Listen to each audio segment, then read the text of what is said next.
Buenos días. Vamos a dar inicio a la clase correspondiente al módulo 3 de la asignatura Modelo de Identificación, Análisis y Evaluación de Riesgo. En esta oportunidad vamos a hablar de los casos prácticos relacionados con el marco de gestión y ciclo de vida del modelo de riesgo que analizamos en el módulo número 2. O sea que hoy les vamos a presentar dos casos prácticos de manera tal de que puedan desarrollar la actividad correspondiente. Bueno, vamos a iniciar presentando un caso sobre el ciclo de vida. Vamos a empezar con el ciclo de vida. El ciclo de vida del modelo de riesgo en una empresa de transporte de encomiendas. ¿Ok? Entonces, la empresa a la que vamos a analizar ese modelo es una empresa que cuenta, llamada KMG. Cuenta con una flota de vehículos, centro de distribución y personal que maneja paquetes de diversos tamaños y pesos.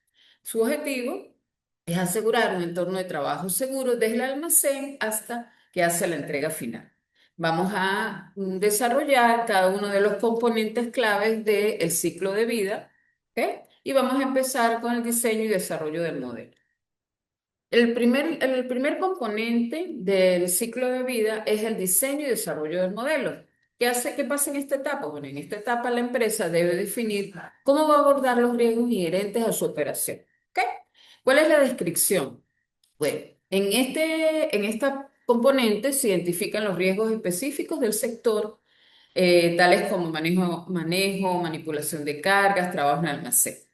Se establecen los criterios, ¿para qué? Para evaluar los riesgos, la probabilidad de que haya accidentes de trabajo, la gravedad de las lesiones por levantamiento de la carga, ¿verdad?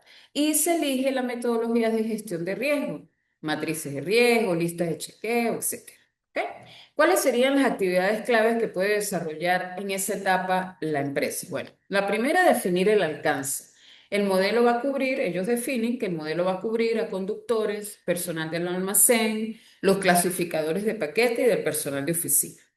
También identifican los peligros, identifican cuáles son, hacen una lista de cuáles son los peligros, como por ejemplo accidentes de tráfico, caídas de un mismo nivel, que haya algún atropello en el patio donde hacen todas las maniobras de distribución de cada uno de los paquetes dentro del almacén, ¿sí? Lesiones que se puedan ocasionar por levantamiento de paquetes, cortes, por ejemplo, que haya por el uso de algunas herramientas, ¿sí? Exposición al ruido, porque ustedes saben que a veces hay empresas donde hay mucho ruido en el almacén. Y en el caso de los conductores, estrés por rutas que son muy, muy ajustadas, demasiado estrictas. ¿Ok? En otra actividad clave que ellos desarrollan es la selección de la metodología. ¿Con qué metodología van a trabajar? Bueno, ellos en este caso deciden usar una matriz de riesgo 4x4, donde se establece la probabilidad del impacto de los riesgos, ¿verdad? Y establecen también un sistema de categorización, es decir, riesgos que existen en el almacén, riesgos que hay en las oficinas, riesgos que hay en las rutas. ¿Ok? Y por último, la actividad clave es la creación de procedimientos. Por supuesto, ellos no pueden establecer actividades, metodologías y todos, identificar peligros sin que haya algo por escrito. Acuérdense que siempre hay que documentar todo. Entonces viene la creación de procedimientos. ¿Qué procedimientos vamos a llevar o va a llevar la empresa para cargar y descargar de manera segura los paquetes, inspeccionar antes de que se vayan los vehículos, ¿verdad? Si van a trasladar sustancias peligrosas, cómo se manejan, cómo vamos a usar los equipos de manejo de materiales, por ejemplo, como el uso de carretillas elevadoras. ¿Ok? Y un ejemplo práctico de esta parte del componente es, por ejemplo, que la empresa define que un riesgo alto es un accidente con vehículo que cause lesiones graves o múltiples, y un riesgo medio es que haya una lesión lumbar por algún levantamiento de paquetes. Crean una guía de buenas prácticas de conducción defensiva y un manual de manipulación, manual de cargas. ¿Ok? Eso es lo que hacen en esta primera etapa. En una segunda etapa, que llamamos implementación y despliegue, ellos van a llevar a cabo todas las operaciones de la empresa. ¿Cuál es la descripción de esta etapa? Bueno, se ponen en marcha todas las medidas de control y procedimientos que definieron, ¿verdad? Y esto incluye también formar al personal, ¿verdad? Adaptar la infraestructura para ello, como por ejemplo en el caso de la empresa de transporte, señalizar los almacenes, ¿verdad? Y dotar de equipos de seguridad a su personal. Las actividades claves que forman parte de este componente son la capacitación. Todos los conductores reciben cursos de conducción segura y defensiva. El personal de almacenes capacitado en técnicas de levantamiento de cargas y uso seguro de equipos, ¿verdad? Adquieren equipos que le facilite el trabajo al personal, como las carretillas elevadoras con sistema de alerta, esas que tienen un sonido, guantes para que no se deslice cuando agarran las cosas, ¿sí? Chalecos para que estén debidamente identificados cuando hay de repente oscuridad en el almacén, etc. También otra actividad clave es la instalación de controles físicos. Se instalan espejos de seguridad en los cruces ciegos que hay en el almacén, se demarcan las zonas peatonales y de vehículos y se mejora la iluminación. O sea, están preparándose para todo, para que no haya, para que el modelo funcione, ¿sí? Y comunicar, por supuesto, tenemos que comunicar todo lo que puede estar en favor de que no ocurran los accidentes, colocar carteles informativos sobre las posturas correctas de levantamiento, procedimientos que deben haber si pasa alguna emergencia, etc. Un ejemplo práctico de esto es que tras la fase piloto se descubre, por ejemplo, que la lista que se había hecho en la parte inicial, una lista de chequeos demasiado larga, entonces a algunas cosas se omitían, entonces se simplifica la lista de manera tal que me dé lo que yo necesito, ¿verdad? Y contratan una persona que dice que hay que añadir, por ejemplo, pausas obligatorias cada 3 horas para que los conductores que manejan a largas distancias descansen. ¿Ok? Ese tipo de cosas no se habían contemplado, entonces en el momento que se hace la implementación y se ve cómo funciona, se van incorporando cosas o quitando cosas de manera tal de que funcione. ¿Ok? Vamos en el segundo. El tercer componente está relacionado con la validación del modelo. ¿Qué pasa? Que aquí se comprueba si el modelo es capaz de verdad de identificar y gestionar los riesgos de manera efectiva en ese entorno real donde estamos trabajando. Se busca retroalimentación y se realizan pruebas piloto. ¿Cuáles serían las actividades claves para validar el modelo? Hacer pruebas piloto, se aplica un nuevo procedimiento de inspección previaje en un pequeño grupo, ¿verdad? Durante un mes, de manera tal de analizar las fallas que pudo haber tenido, el tiempo que se invierte y todo eso. Otra actividad es, por ejemplo, que hayan especialistas que revisen la seguridad vial, ¿verdad? Evalúen las rutas, los protocolos de carga, ¿verdad? Y vayan sugiriendo mejoras en el proceso. Y también, obviamente, como todo se documenta, en algún momento hay que comparar los resultados que habían o los datos iniciales con los que contábamos antes de establecer el modelo y los que hay ahora, de manera tal de poder gestionar las mejoras continuas a las que hubiera lugar. En el ejemplo práctico correspondiente a esta fase del ciclo de vida está, por ejemplo, que cada nuevo conductor debe completar 20 horas de formación. Es obligatorio cuando llega el personal darle 20 horas de formación en manejo defensivo, o sea, que se sepa manejar en las rutas establecidas, conozca las carreteras, todo lo que él necesita para asegurarse como persona y asegurar el proceso. Y otro ejemplo práctico es que los vehículos son equipados con cámaras de retroceso y los almacenes con estanterías ergonómicas para evitar el sobreesfuerzo. ¿Ok? Ese es el tercer componente del ciclo de vida de este modelo. Viene el cuarto, que es, ya lo validé, ahora viene cómo funciona, ¿verdad? Entonces, ¿qué implica eso? Implica que hay que supervisar continuamente cómo se está desempeñando el modelo, recopilar datos, ¿verdad? Evaluar la eficiencia de los controles que se han establecido e identificar nuevas cosas, porque acuérdense que no solo estamos identificando riesgos y corrigiéndolos, sino que en esa dinámica aparecen nuevas amenazas o desviaciones, las cuales tenemos que tomar en cuenta. Dentro de las actividades claves que son parte de de este componente de monitoreo y seguimiento del modelo está, obviamente, recopilar los datos, ¿verdad? La empresa va a registrar mensualmente todo lo que pasa, los incidentes que hay en el almacén, ¿verdad? Tienen algunos indicadores claves, ¿verdad? Como por ejemplo, cuántas tasas de accidente hubo, cuál es el número de lesiones que hubo por manipulación de carga, ¿verdad? Cuántas inspecciones se hicieron, ¿sí? Todo lo que me permita ir midiendo lo que está pasando. Inspecciones programadas, entonces hay inspectores que realizan inspecciones semanales para verificar, por ejemplo, si se trata del almacén, el orden de la limpieza, ¿verdad? Y de repente se van en la ruta con los conductores para evaluar cómo es el manejo, ¿ok? Y por supuesto las reuniones que, aunque mucha gente puede pensar que son inútiles, una buena reunión concreta y con las personas que tienen los datos son productivas. Entonces se realizan reuniones donde se está analizando todo lo que está pasando, todos esos datos que recopilé, todos los indicadores que tengo, cuál fue la experiencia de las inspecciones, etcétera. ¿Ok?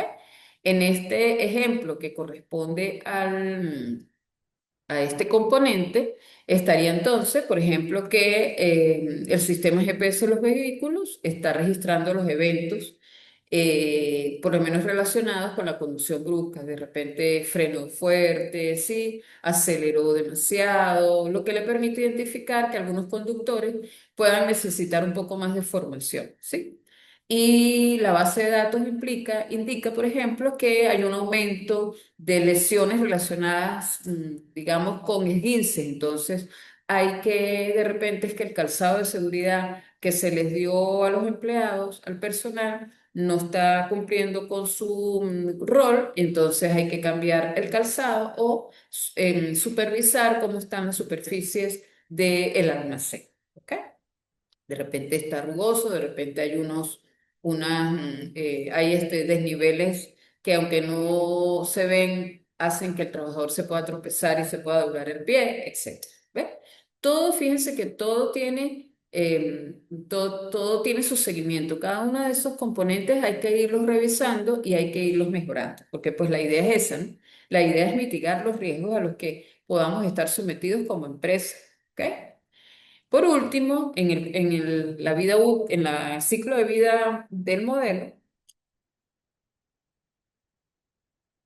está revisar a qué punto este modelo nos está garantizando lo que fue planificado. Entonces, la descripción, digamos, pertinente es que yo hago una evaluación global del modelo, ¿sí? Hago los reajustes a los que hubiera lugar, hago las mejoras, ¿verdad? Si el riesgo deja de existir, ¿verdad? O qué debo hacer, ¿sí? Entonces, las actividades claves que forman parte de este componente es, si nos estamos refiriendo a revisar el modelo, entonces vamos a revisar, se supone que la alta gerencia está comprometida, entonces la alta gerencia revisa cómo fue el desempeño del modelo, revisa los indicadores, ¿verdad? Y las recomendaciones que dio el Comité de Seguridad, porque acuérdense que este es el ciclo de vida, pero en el marco tuvo que haber habido un ente que lidera esta parte de seguridad, ¿ok? Actualizar los procesos, entonces, si es por el aumento de esguince, debe decidirse revisar el calzado, implementar un programa de ejercicio de calentamiento, ¿ves? O sea, van corrigiendo lo que vieron que no funcionó y adaptarse al cambio. De repente ahora la empresa quiere vehículos eléctricos, entonces se supone que se añaden nuevos peligros, nuevos controles relacionados con esto, ¿verdad? Entonces también hay que ver. ¿Qué pasa si las actividades claves relacionadas con que ¿cómo sé yo que ya no es factible el modelo? Bueno, si por ejemplo hay una automatización de carga, este modelo no va a rendir los frutos. ¿Por qué? Porque está orientado hacia un personal que hace el esfuerzo físico, ¿verdad? Y que carga cada uno de las encomiendas y paquetes en las diferentes estaciones que tiene la planta de trabajo, el almacén, ¿sí? Entonces, ya ahí tendrían que decidir o adaptarlo o simplemente generar otro modelo, ¿verdad? Si, por ejemplo, hay un cierre de rutas, ya hay una ruta que no es efectiva, que analizaron que ya que tenemos que cerrar, entonces también hay que ver hasta qué punto, quizás no todo el modelo, pero parte de este modelo que estaba relacionado las rutas o con aspectos relacionados con las rutas, entonces ya no nos está funcionando y debemos tomar la decisión de adaptarlo a lo nuevo o simplemente desmantelarlo y generar otro nuevo modelo. ¿Ok? Y empieza y empieza de nuevo el ciclo. ¿Por qué? Porque esto es un mejoramiento continuo, esto no es de raticos, es un mejoramiento continuo, ¿verdad?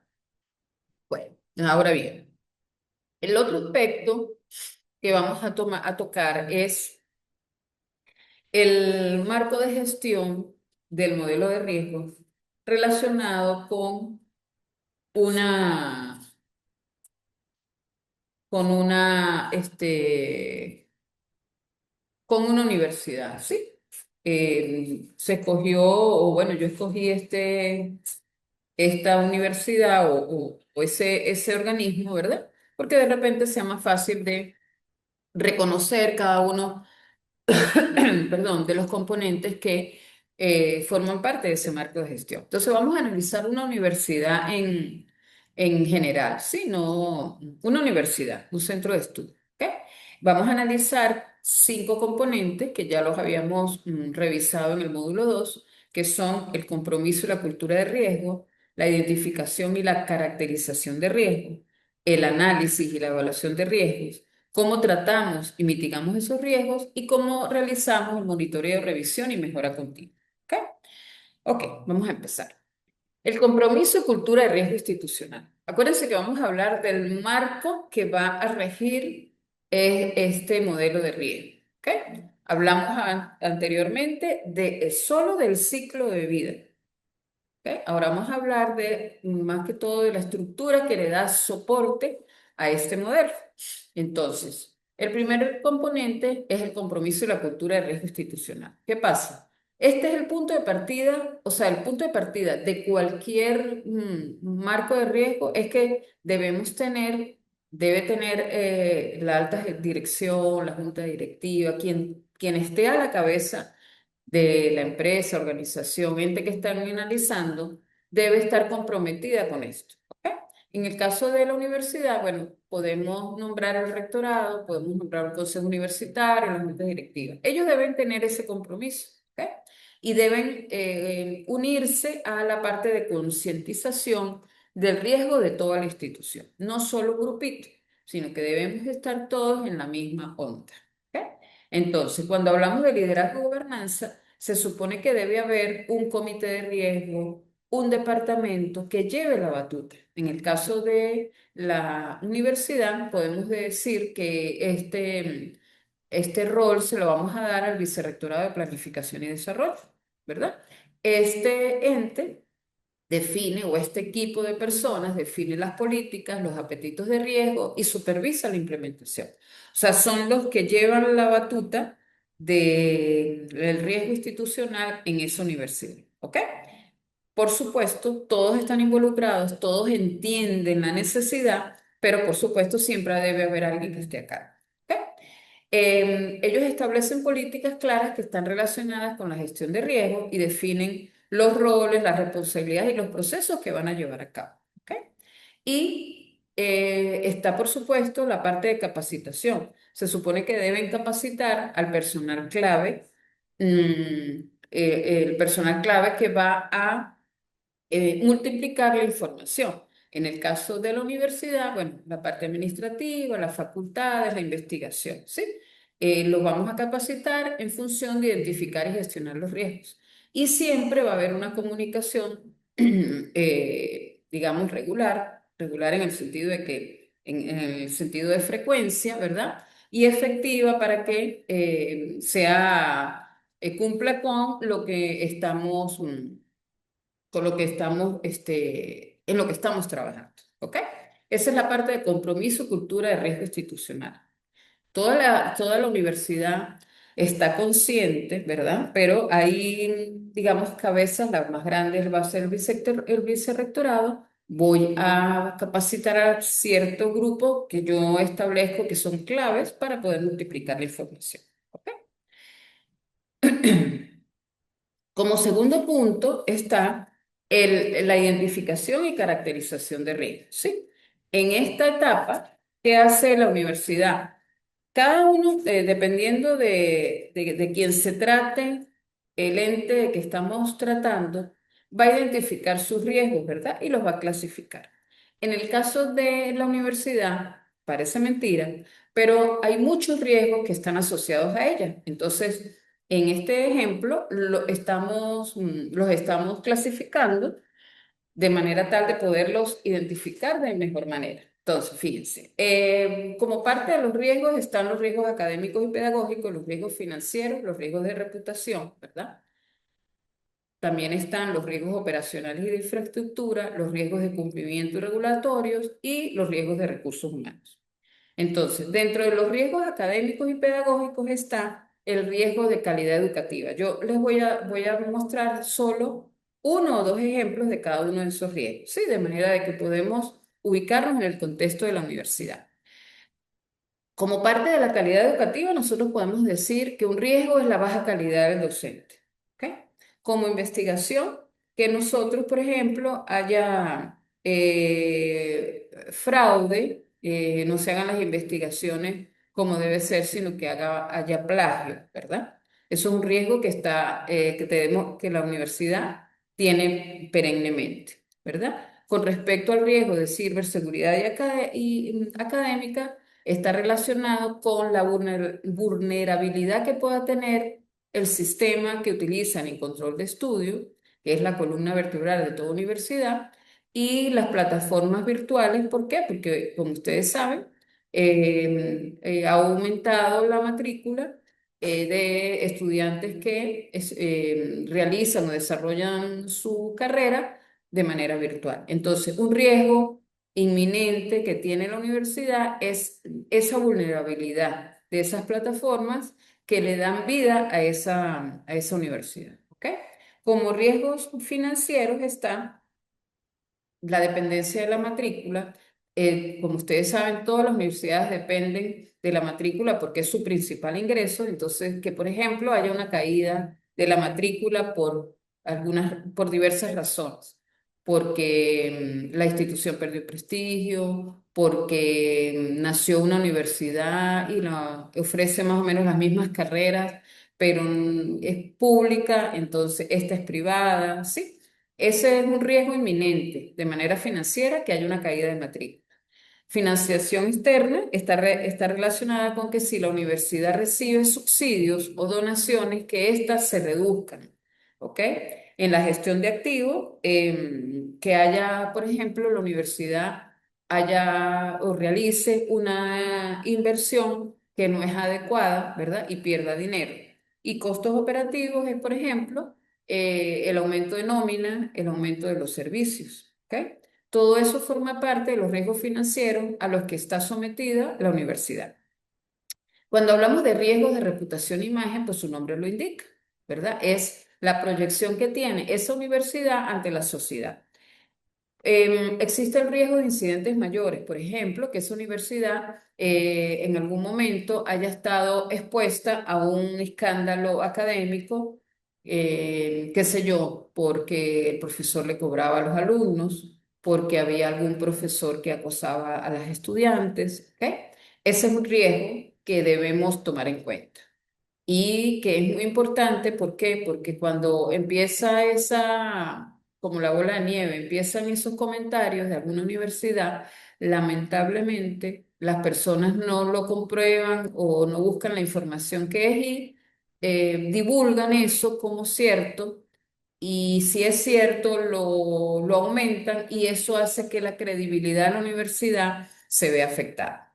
Con respecto al riesgo de calificaciones y ranking, pues ustedes saben que generalmente las universidades forman parte de un conglomerado y ¿cómo se llama? Participan en ¿cómo se dice? Participan con otras universidades y algunas empiezan a calificarse, algunas están de primeras, otras están entre los primeros 10 puestos y todo. Entonces siempre esa universidad tiene que trabajar en pro de mantenerse en ese ranking de calificación, ¿correcto? En ese ranking de excelencia. Y con respecto a la percepción pública, pues cómo ve la sociedad a esa universidad, ¿verdad? Entonces, muchas veces existen críticas en redes sociales, por lo menos últimamente que las redes sociales y todo eso está tan en boga, ese es un riesgo que corre la universidad, la percepción que tenga el público de ella. ¿Ok? Ok. Ahora bien, otros riesgos, como ya les había mencionado, son los riesgos operacionales y de infraestructura. ¿Ok? Podemos clasificar los riesgos operacionales y de infraestructura como en infraestructura física, la seguridad del campus, la seguridad del área, del entorno que rodea la universidad, la continuidad del negocio y la tecnología. Si hablamos de un ejemplo de infraestructura física del riesgo, estaríamos hablando, por ejemplo, de que se presente un incendio, que haya una falla en la estructura de la universidad. ¿Ok? Te puede darse si no se ha hecho el debido mantenimiento o si el edificio, la edificación de la universidad es muy antigua y no se le ha hecho mantenimiento.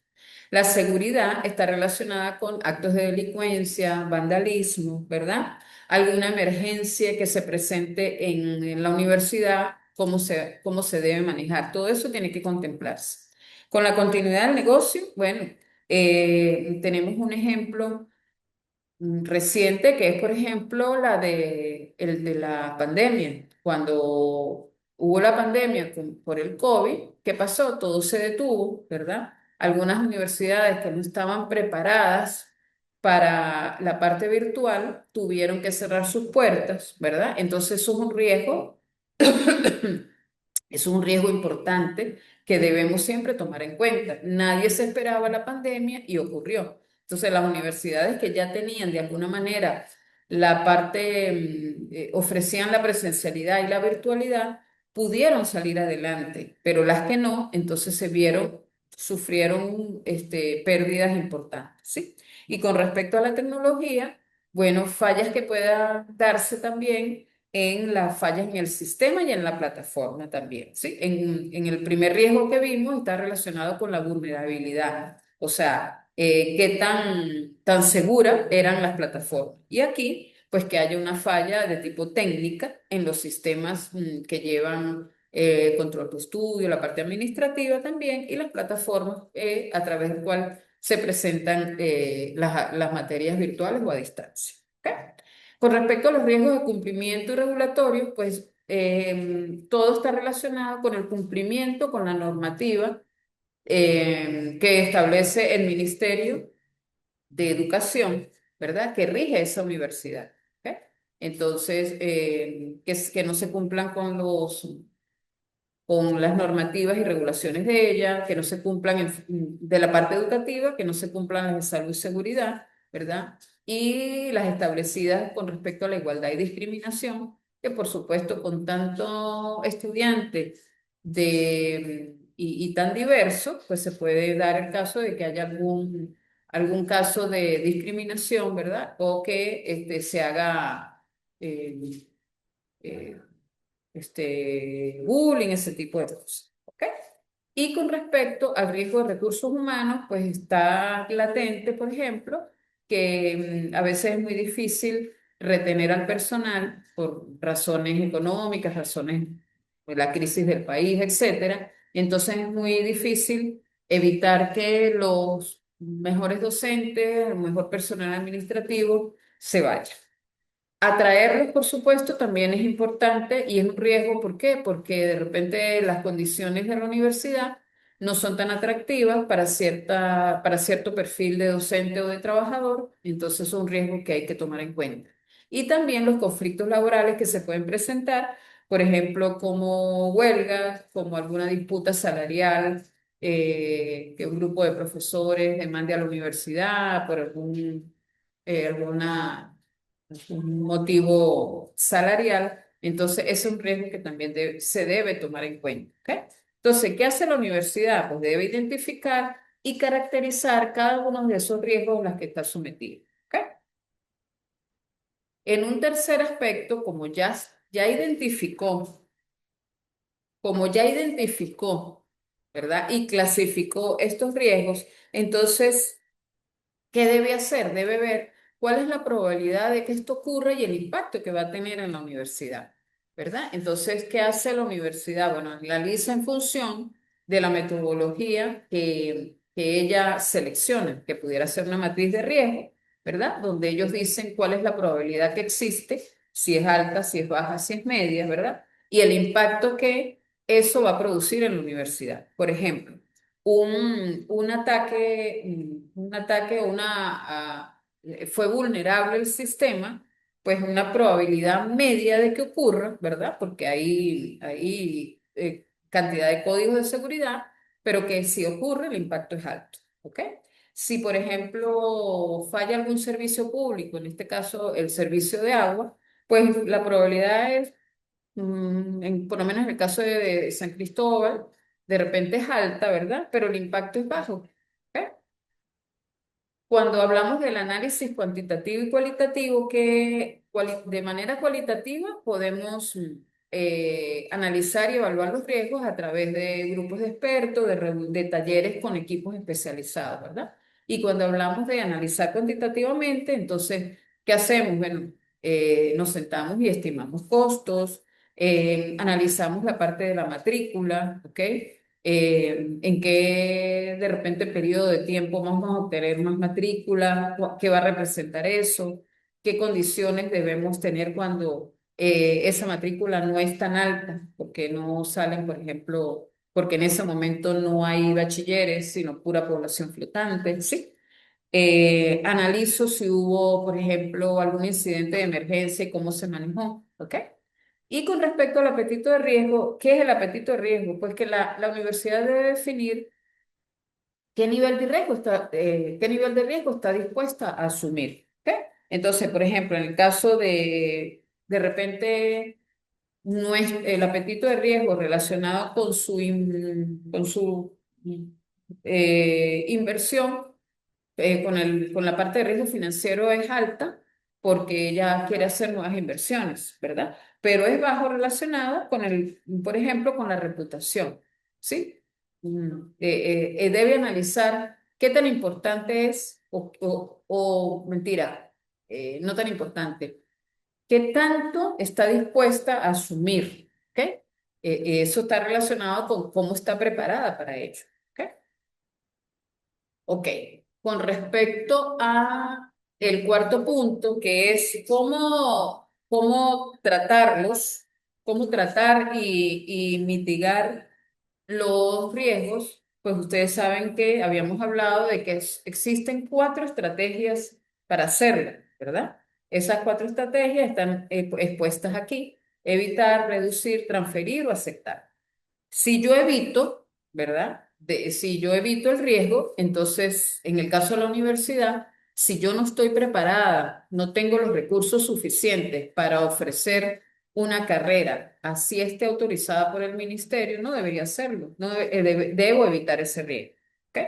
En el caso de reducir, bueno, en el caso de reducir, tengo que implementar estrategias como, por ejemplo, en el caso de riesgo de seguridad, la colocación de cámaras en los diferentes ambientes de la universidad, ¿verdad? Si es el riesgo de calidad educativa, debo hacer supervisión permanente a los docentes, ¿verdad? Si es de sostenibilidad financiera, es decir, del riesgo financiero que corre, entonces voy a buscar otras fuentes de ingreso, ¿verdad? Para no depender tanto de la matrícula. Por ejemplo, cursos de extensión donde yo ofrezco cursos con contenido que está en boga en la sociedad, ¿verdad? Y que me puede repercutir en más ingresos. ¿Ok? Otro es lo que llaman gestionar proactivamente la matrícula. Entonces, si yo dependo de la matrícula, pues debo hacer algo para no perderla, para que no caiga. Entonces, debo hacer, dirigir mis esfuerzos hacia el marketing, a dar a conocer la universidad, las bondades de cada una de las especialidades, de manera de estar activa con respecto a la matrícula. ¿Ok? Em, Aceptar. En la parte de aceptar es que la universidad acepta qué tan acepta si el impacto es bajo, ¿ok? O simplemente el costo de mitigar ese riesgo es muy alto. Ahí es la parte de conciencia, ¿sí? Y por eso no debemos subestimar ningún riesgo. Debo analizarlos todos, ¿ok? Y transferir implica, pues ustedes saben que transferir es transferir el riesgo a terceros. Por ejemplo, en la parte de seguridad del personal, pues yo contrato, no me encargo yo como universidad, sino que contrato una empresa que le ofrezca pólizas de seguro a los estudiantes y a los docentes, ¿verdad? Si yo, bueno, no solo al personal, sino también, por ejemplo, que me cubra algún accidente en la infraestructura, ¿sí?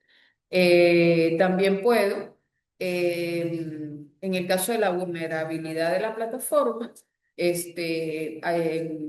contrato una empresa que se encargue de la seguridad y del manejo, el soporte técnico de esa plataforma, ¿ok? Se lo transfiero a otra persona, ese riesgo, ¿ok? Y, eh, ok. Y con respecto al monitoreo, como ustedes saben, no tiene sentido todo el esfuerzo que ustedes puedan hacer, o que la empresa, la institución y en este caso la universidad haga, si yo no hago un monitoreo, una revisión y una mejora continua. ¿A través de qué? A través de un proceso dinámico que tiene, digamos, cuatro aspectos importantes que son el monitoreo continuo, los informes periódicos, las revisiones anuales y las lecciones aprendidas. En el monitoreo continuo yo establezco un seguimiento de todas las actividades, ¿verdad? Pero lo hago a través de indicadores, ¿verdad? Lo hago a través de el análisis cuantitativo, ¿verdad? Y de la observación. ¿Ok? Sobre todo, el análisis cuantitativo es importante porque manejamos cifras, manejamos número de quejas en el servicio, por ejemplo, el número de la tasa de deserción que hubo en este semestre con respecto al otro, ¿sí? Em, Toda esa parte matemática que me puede dar mejor luz de lo que está pasando. ¿Ok? Si hablamos de informes periódicos, entonces todo el tiempo debemos estar documentando lo que está pasando, ¿ok? De manera tal de yo saber en qué estado está el riesgo y cómo lo he manejado, qué acciones hemos hecho y cuáles han sido realmente productivas y cuáles no. ¿Ok? Con respecto a las revisiones anuales, como su nombre lo indica, son revisiones que se hacen, si la universidad lo determina así, esa frecuencia sería anual. Entonces ellos hacen un análisis exhaustivo cada año, ¿verdad? O, o si durante ese año hay un suceso que amerite que se revise algo en especial, entonces hay que hacerlo. Por ejemplo, si en un momento dado del año hay que implementar un nuevo sistema en control de estudio, pues hay que detenerse ahí. Hay que analizar qué tipo de riesgos nacen nuevos, ¿verdad? Cuáles ya no van a estar. Y entonces hay que revisar eso de manera exhaustiva. ¿Ok? Y con respecto a las lecciones aprendidas, pues siempre cuando hablamos de calidad de servicio, calidad en los productos, hablamos de documentar. Pues esa es la base de toda empresa que tenga en su haber la mejora continua. Entonces, todo lo tenemos que documentar. ¿Qué ha pasado? ¿Qué aprendí de ello? ¿Y qué se hizo en pro de eso? ¿Ok? Esa es la manera de poder hacer que este proceso sea dinámico y que es dinámico, ¿sí? No es un proceso que llevo un ratico en cada año, sino que debería ser un proceso de mejora continua, porque digamos que establecer un marco para gestionar los riesgos y no hacerle la debida revisión no tiene sentido. Entonces, enfocar unos recursos hacia ello y no saber qué tanto de esos recursos se gastaron como debe ser, ¿sí? Y bueno, si la idea es poder mitigar los riesgos a los que está sometida la organización, pues debemos hacer un monitoreo continuo y para ello hemos elegido un grupo de personas que ese es su trabajo, ¿ok? Están dedicadas a eso, ¿ok? Bueno, estos serían los 5 componentes, ¿verdad? Que están relacionados con el marco de gestión. ¿Ok? Entonces, ¿qué es lo que pasa? Que este marco que acabamos de evaluar, que estaba relacionado con una universidad, nos ofrece una visión realista de cómo ella puede estructurar su gestión de riesgo. ¿Enfocándose en qué? Pues en la anticipación y la capacidad de respuesta. ¿Por qué anticipar? Porque ella está analizando a qué riesgos puede estar sometido y cómo los va a enfrentar. Eso entonces estamos hablando de anticipación y capacidad de respuesta. ¿Para qué? Pues para proteger la misión que tiene la universidad y la comunidad en general. ¿Ok? Ese marco que acabamos de analizar, pues por supuesto lo podemos adaptar a otro tipo de organización. Y por último, pues como siempre, algunos pensamientos que están relacionados con el tema. Hay unos de Gina Raghav, que es la directora de tecnología, vicepresidente senior de estrategia y arquitectura de una empresa que se llama Iniciativas Católicas de Salud, que ella dice que hay que asumir riesgos si se quiere innovar y revolucionar cualquier aspecto de una organización. Y dice, de hecho, la tolerancia al riesgo está directamente relacionada con el éxito que se puede alcanzar y vale la pena desafiar esa tolerancia. Me pareció eh, muy acorde este pensamiento de la directora de esta institución para relacionarlo con lo que estamos conversando en este momento de marco de gestión y ciclo de vida del modelo de riesgo. Bueno, hasta aquí es lo que teníamos planteado para el módulo 3. ¿En qué consiste la actividad? Bueno, consiste yo subo la actividad en este fin de semana. Vamos, como yo les presento un ejemplo del ciclo de vida del modelo de riesgo y del marco de gestión, bueno, ustedes van a elegir una empresa, puede ser la misma, si no se les hace tan complicado, una misma donde evalúen el ciclo de vida y evalúen el marco de gestión. ¿Ok? Pero bueno, los detalles se los doy a través de la plataforma. Bueno, espero que esta información haya sido productiva para ustedes y que en el momento que se sienten a hacer la actividad puedan desarrollarla sin ningún problema. Sin embargo, como siempre, estoy a la orden para cualquier duda, inquietud, debate de algún aspecto a través de la plataforma de la institución eh, establecida para ello. ¿Ok? Bueno, feliz día y muchísimas gracias por su atención.